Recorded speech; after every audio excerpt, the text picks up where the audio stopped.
The leader of the Hindus realized, but wait a minute, the Muslims want the same thing that we want. We also want, the Hindus, we want to get rid of the British, and we want to restore Hindu rule over the Hindus. So there's a conversion of interest here. So Gandhi, who later became known as Mahatma Gandhi, Gandhi approached the leadership of the Khilafat movement and he said to them, listen, the same thing you want, the same thing I want.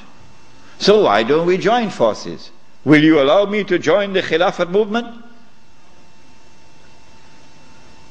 And guess what the leadership of the Indian Muslims did? It was revolutionary theory on their part, and we praise them tonight.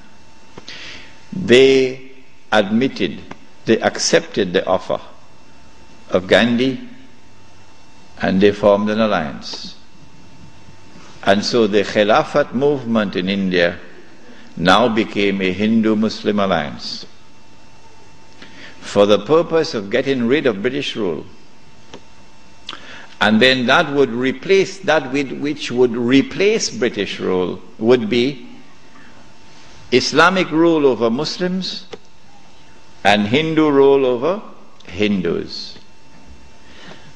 This constituted the most dangerous of all threats that Western civilization have ever experienced in its entire period of colonization of mankind. This Khilafat movement.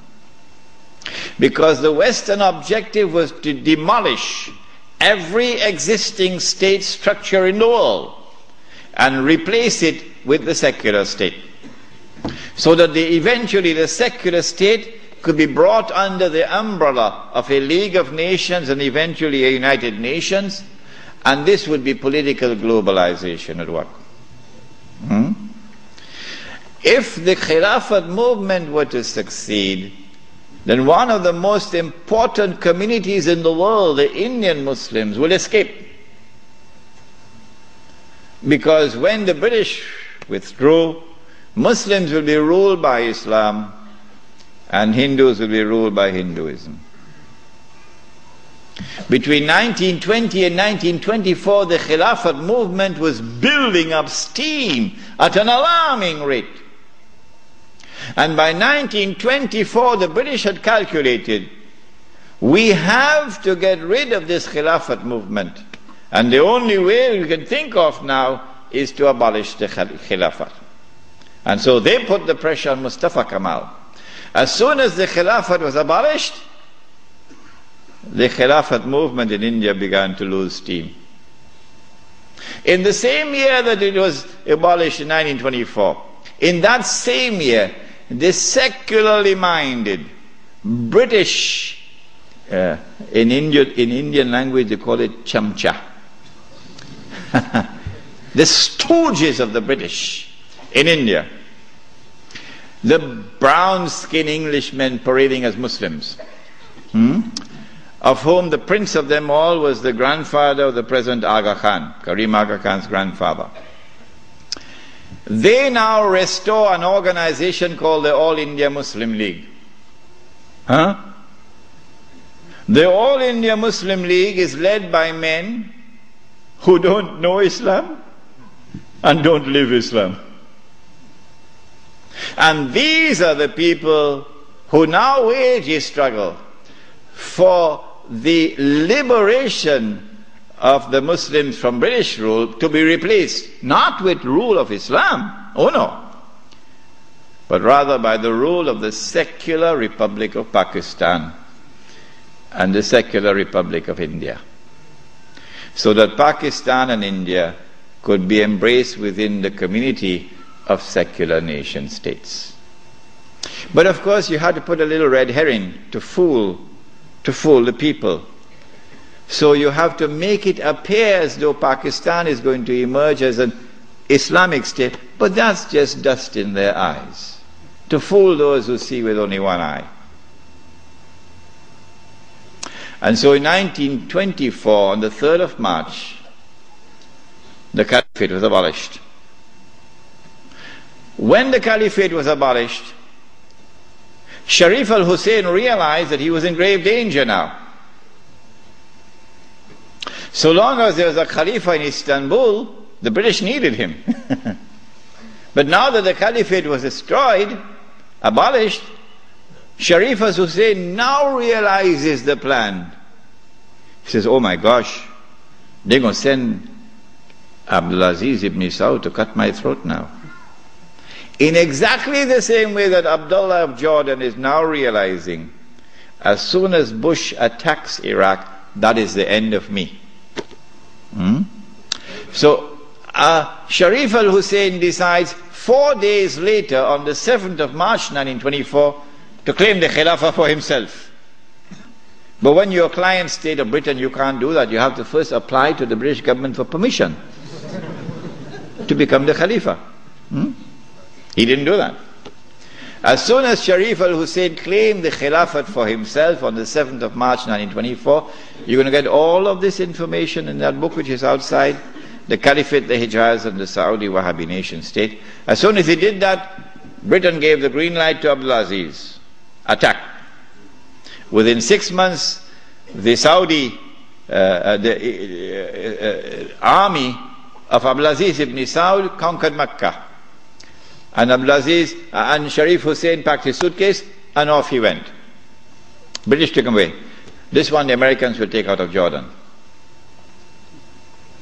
And so Abdulaziz ibn Saud is now in control of Mecca and eventually Medina. It's a Saudi Wahhabi alliance. Does he claim the Khilafah for himself now? No. What he does is, as soon as he enters Mecca, in 1924, October, Abdulaziz ibn Saud makes a proclamation, and they're going to hate me for revealing this to you, because nobody remembers it now.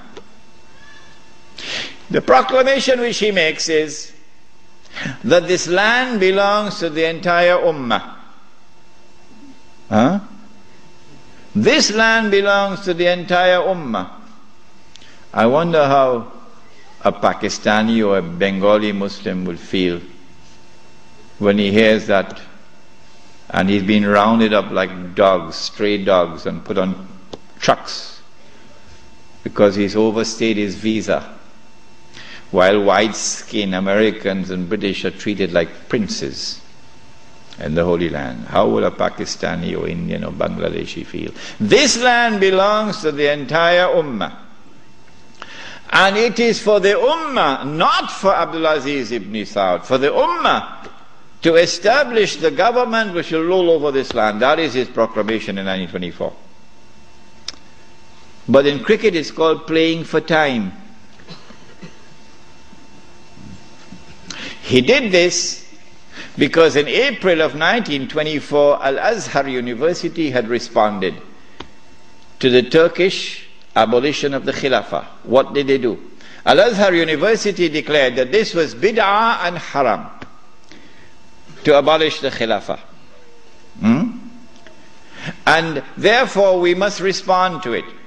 And the response of Al-Azhar is that we must have a mu'tamar, a conference, which would meet and which would appoint a new Khalifa. As soon as Al-Azhar issued this proclamation, you could see how Britain was trembling. The British government can't digest their food now. They've got to plan some counter strategy to the initiative of Al-Azhar University. The counter strategy is that Egypt is itself not a free country. It may appear free, but Britain really has control over Egypt. So Britain puts pressure on King Fuad, the father of King Farouk. You're too old to hear about, you're too young to know about this. And King Fuad is now putting pressure on Al-Azhar to hold back on this conference. So for 2 years the conference can't take place. 2 years because of British pressure. The conference finally takes place in June, July of 1926. But Britain uses another counter strategy. She gets Abdulaziz ibn Saud in Mecca to also convene a conference of the world of Islam in Mecca at the time of the Hajj, which is May of 1926. And then Britain and Russia and France and China and all the major powers in Europe all get to work. Massive intervention in the affairs of the world of Islam to ensure that the Cairo conference does not succeed in winning a representative gathering, and that the Mecca conference gets all the Muslims attending it. And they succeeded. The Cairo conference, organized by Al-Azhar University, becomes an essentially Arab conference, because non-Arabs are hardly